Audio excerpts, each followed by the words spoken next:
Frank. Hi, it's Richard. G'day, mate. Look, I'm filming a show around the South Island and I need your help. Convince me. There's free food and a lot of great sightseeing. Are you in, fella? He sounds pretty good to me. Count me in.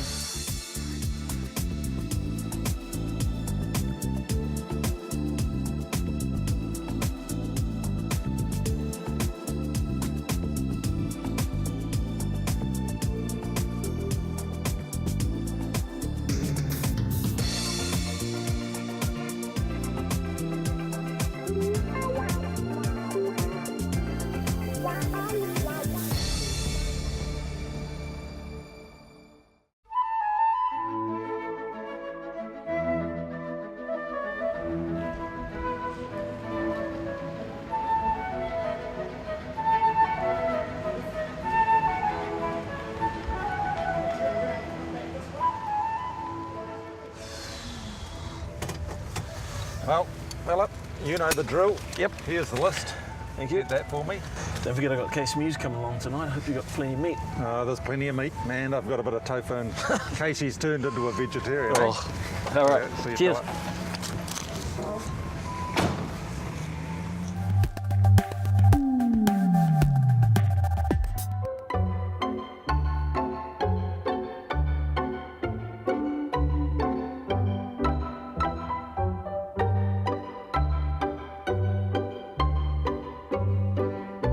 Would you like to get dressed up too, so you're part of the locals? Well, I've got a little bit of time I need to kill, so...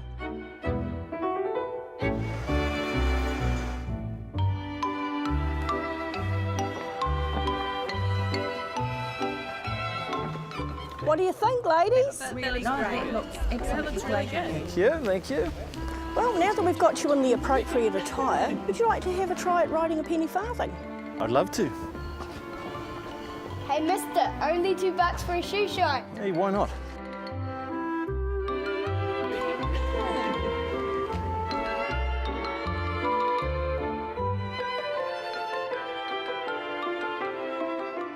That'll be $2. Sure, mate. Good job. There you go. Thanks.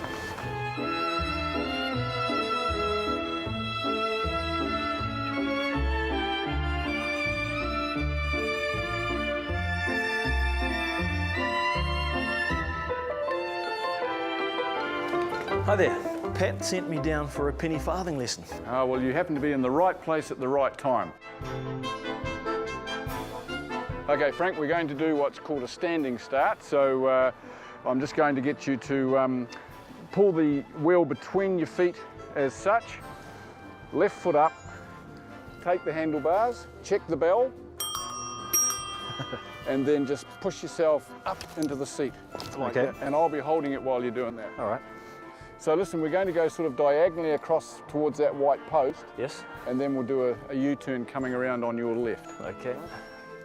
So I'm going to steer you over.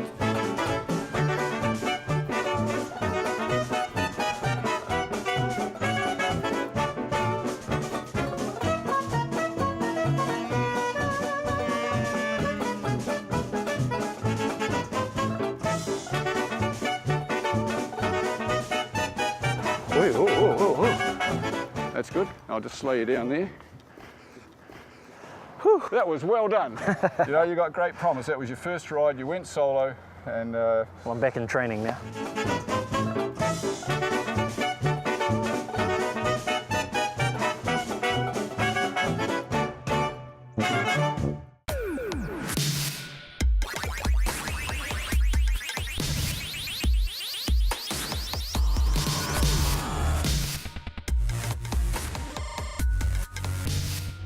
I'm here at the Steampunk headquarters in Oamaru. Steampunk, what is it? I don't know. I'm going to go inside and find out.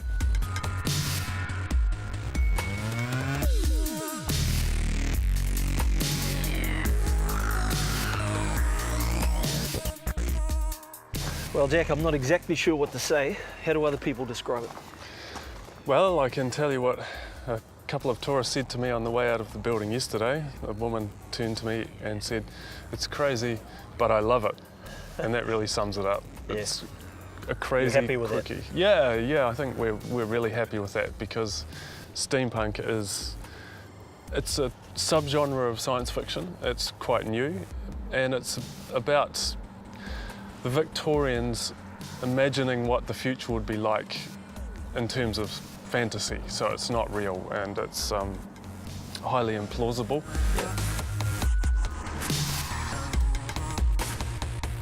Jack, this is your newest piece? Yes, this is our under construction carriage. Somewhat inspired by Mad Max, I think. Yeah.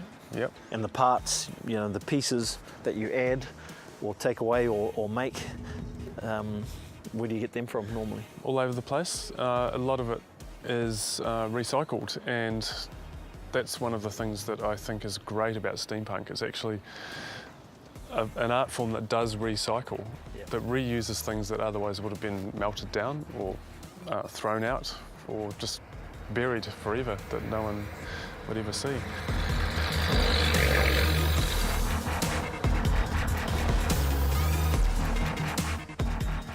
Well, another interesting piece, Jack, and probably one of my favourites. Where'd you source this, first of all? Well, it's kind of another thing we just had lying around, really. As you do. We decided that we'd throw some heavy artillery at it, and Don Patterson, the sculptor, got stuck in and added all these amazing pieces to it.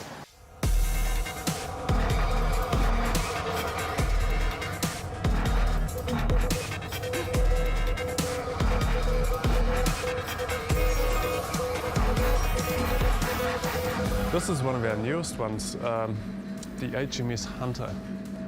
The boat itself was given to us by Richard Taylor of Weta Workshops, and he said to us, do what you will with it. We've started developing the mythology behind it because we're quite into Greek mythology. So I've started telling the story of Orion the Hunter, and he was the bringer of dreams. So it's a dream, not a dream boat, but a boat that brings dreams. So we like to come up with some stories about things. And of course the Cerberus is the triple-headed dog. Nasty, scary business. It looks it. I've really enjoyed my time here, so thank you very, very much. Thank you very much for visiting. It's been a pleasure.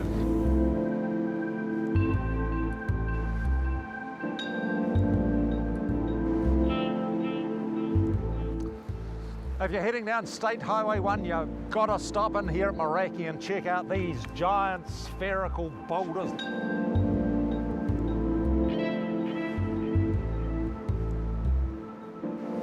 The Maori legend is that these are giant food goods, stores of a huge canoe that was wrecked in a huge storm just around these parts a very long time ago. In fact, the canoe is a fossilized wreck on the other side of that headland, and the captain himself is one of these headlands. But another slightly less plausible explanation for these rocks is that they're big volcanic bubbles that formed in the mud underneath the sea 60 million years ago, and the whole land's tipped up, and now the sea's washing them out of the headland and onto the beach. I prefer the Maori version myself.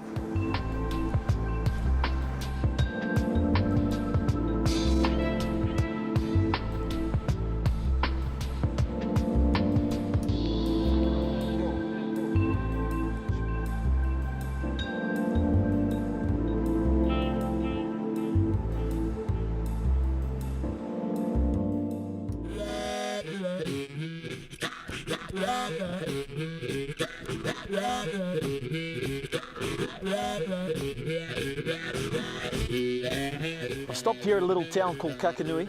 There's a guy here, well known for having a green thumb. I'm going to see if he can help me out with my list. Hey. G'day. Hey, how are you? Good. Frank. Jim. Hey, Jim. Jim, I've got a dinner party tonight. Yep. I need to get a few vegetables. Okay. I heard that you are the best. Well, we can try. Yeah, we can try. Yeah. Any chance, mate? Come and check it out and we'll see what we can find for you, eh? Awesome. Yeah, come and have a look.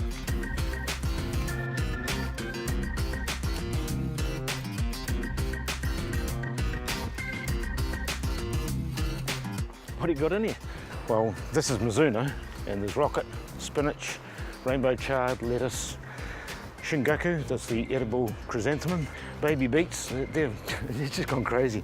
Spring onions, the fennel, and new season carrots, And before we get into these spuds, you're called the dirt doctor too, aren't you? Yeah, that's What's true. the story there? I do a lot of soil recovery work. So bringing back badly damaged agricultural soil Oh yeah. and recovering it in a Back to really state healthy reckon, stuff. yeah. Of course, over here is the old famous spuds. I just sent some of these away to the government house for the Australian Government General. Oh, yeah. 5 varieties, mate. 5 varieties. Oh, great. Look at that, just in your hand, there's a potato just peeled out. Beautiful colour.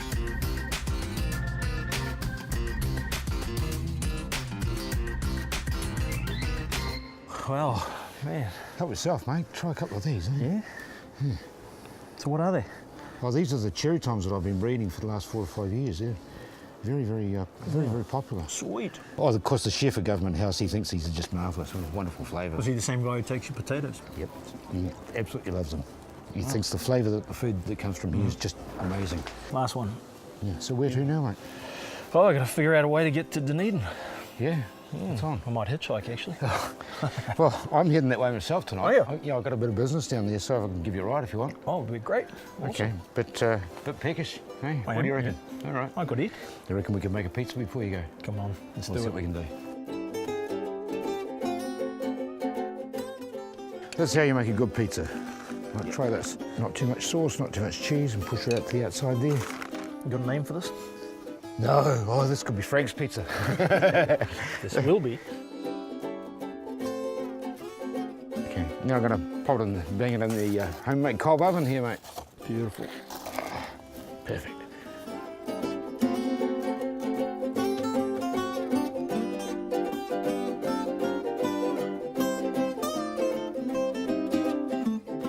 I actually had an onion pizza, which is the base with just cooked onions, just onions.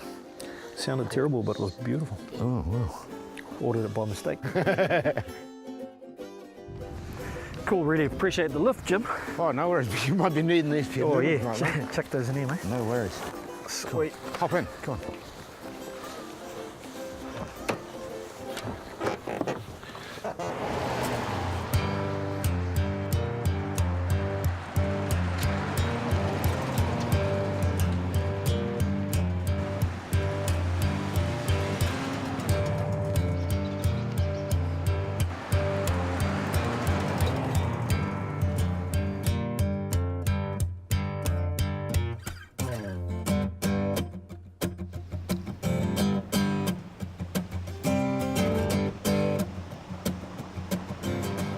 Hi, I'm Henry Studham.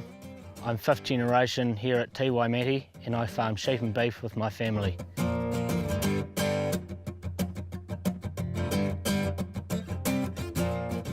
Oh, tell me, Henry, how long's your family been in Waimeti? My great-great-grandfather came down in 1856, rode down from Christchurch and took up this block of land off the Maoris. It was originally swampland. This is actually called Te Waimeti here, which is this swamp. Yep. So we're on the highest part, which wasn't actually swamp. All the rest of the area around here was swampland. It's incredible, isn't it? And your great-great-grandfather, how many greats are there? I'm 5th generation now. Yes. Yeah. There's not too many farms older than this. No, we've been here for 160 years nearly now, which is good. It's good going.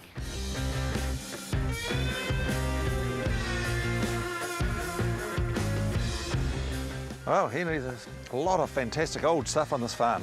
There's little bits and pieces around the garden, like these topiaries behind us, which is the one on the right, on our right-hand side. As you're looking towards them is a Bell brand, which is the station brand. Right. But they've grown a lot over the years, had a lot of haircuts. And tell me about this old building. This is called the Cuddy, which is the first European hut that was built in 1856 by my great-great-grandfather and a brother and a mate that came down from Christchurch. They lived in there for 4 years. Just 3 of them. It would have been quite cosy. Oh, it's beautiful.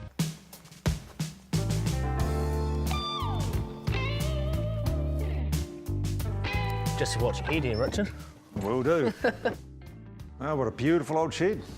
It is, it's a cracker. It's built in 1856. It's the oldest working wool shed in New Zealand. It was a 22 stand blade shearing shed. None of these machines. So there would have been a lot of people working in here then? There was about 50 people would come for shearing. There was musterers and cooks, shearers and pressers, shed hands, there was all sorts, yeah. Jeez, those cooks are always important for the shearers. No, it looks to me like you might have had a party or two in here at some point. We've had a few parties in here. We've all had our 21st in here, and the hunt club's been in here. Yeah, it's beautiful. Yeah. First steeplechase was actually in New Zealand was run from here. This is pretty flash. Yeah, a bit more history. It was the third wool press that this wool shed's had. It took four men to use this, stomp it down and flip it over. I think they got a pretty good bale out of it. So any idea how old this one is? It was late 1800s. All right. This old girl. Looks like it should be in a museum, really. Yeah, it probably does, doesn't it? Yeah, we've been supplying Alliance for about 20 years, I suppose. We send all our lambs there actually, and our old cattle, so they've been really good. I suppose you'll be needing this, Richard. Oh, well indeed, Henry. Thanks a lot, mate. No really problem. enjoyed looking around your farm. Beautiful spot. No problem. Come back again. I will do. Yeah. Cheers.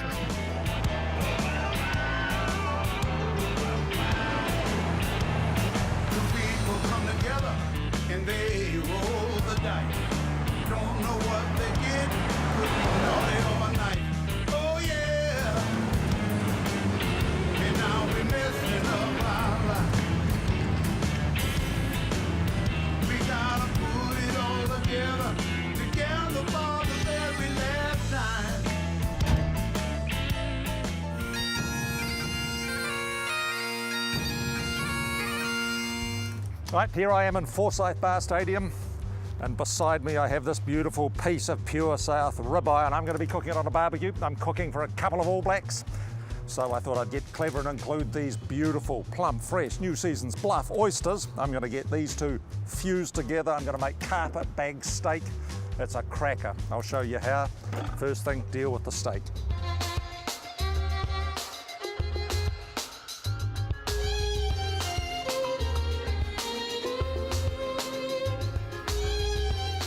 G'day fella. Hey mate, How you get on? all good. Got everything you needed? Or you asked for? Everything? Everything. How pure is it? Pure South, isn't Sweet. Okay. it? You want it down here, okay? That's perfect. What are you going to do? I'm going to go and take a tour. Oh, lucky you. I have to work. Good. Good Enjoy on it. ya.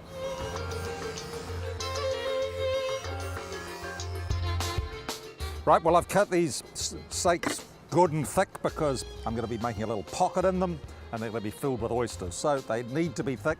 Then we just want to get a knife and we want to make a big pocket inside to contain the oysters, but with a small opening, if you get my meaning, because we don't want the oysters to be coming out whilst we're cooking them. So we're going to have to just squeeze them into a small hole and then massage them around through the steak. So hold it all together.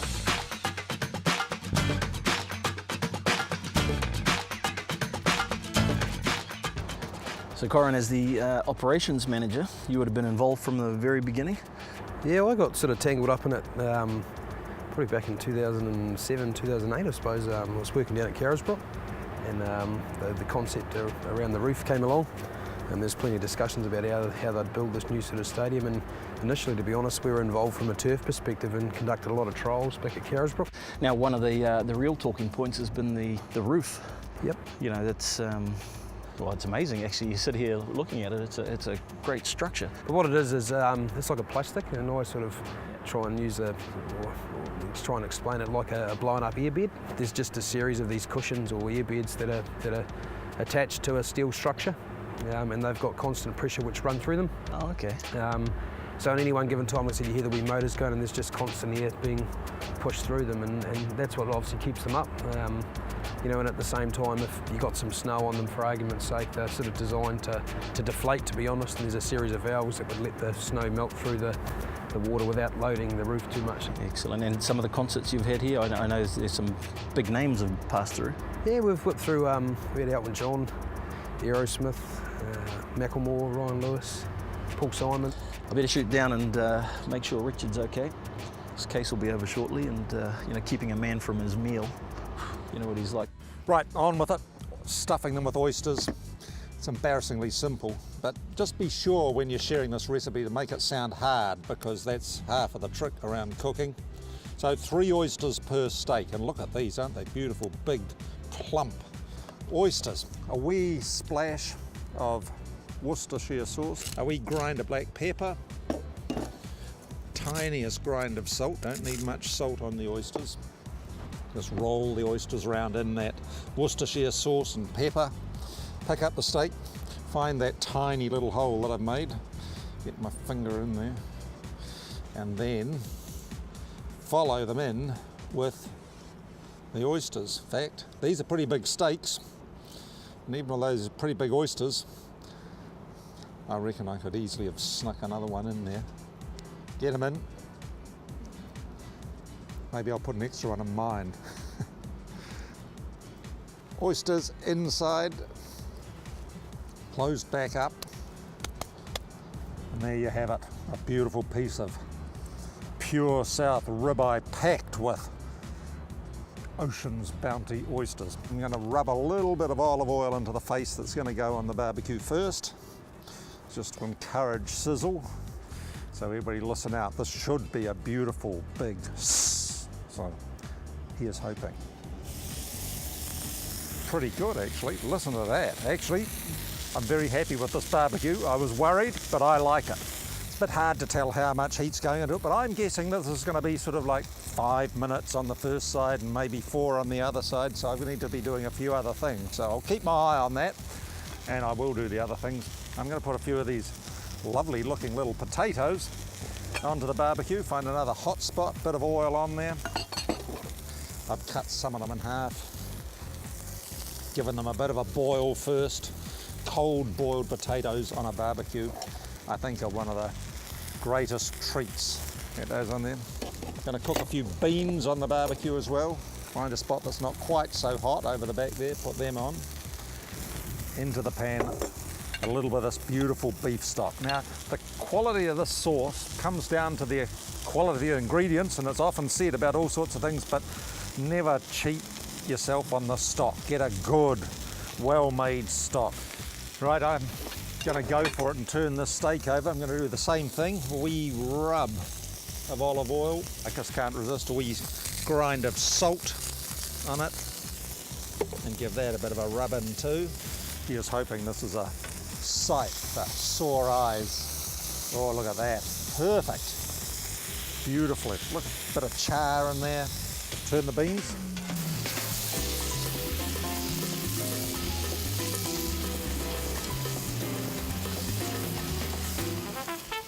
Hey Richard.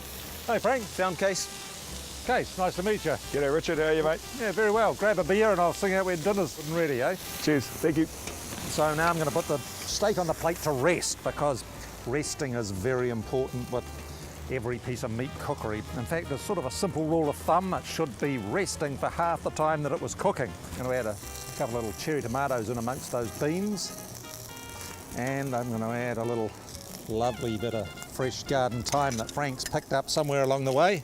Bit of salt on them. And look at that, I've got a beautiful reduction of beef stock. Just needs a little simple addition right at the end, a bit of brandy in there, just to give it a little mysterious something else in the flavour. Keep reducing it, a grind of pepper in there. The potatoes, I've got a bit carried away with the number of them, but I don't think Frank and Case Muse are going to care too much if there's lots of potatoes. And our beans, the tomatoes, look at them just bursting open. They're all hot, soft, sweet little cherry tomatoes that have been lovingly grown by somebody on Frank's travels. And finally, rich beef glaze. Dribble of that over the top.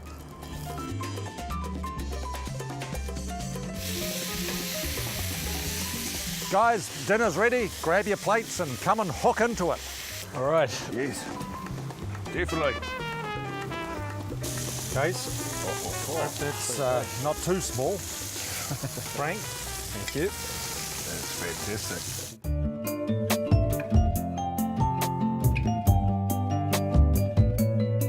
So, you guys never played together, did you? Go on, say it. No, I used to watch Frank on TV. When you were a kid? Yeah. When you were a wee fella? Not too far behind him though. Yeah, I think we might have overlapped Really? a little bit, right at the very end. But we played at the same club in France. Well, at different times, but the same club. He's my idol. I followed him there. They love me over there too. They Or do. did you just go for the food too? Oh, some great food over there. Yeah. You enjoy your years there?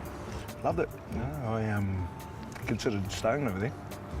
I just, Then you thought, God, the weather's so good in Dunedin, I better get back there. oh yeah, the diving and the hunting and the fishing Right, down yeah, here well, is that is really good. And the meat's not too bad either down here.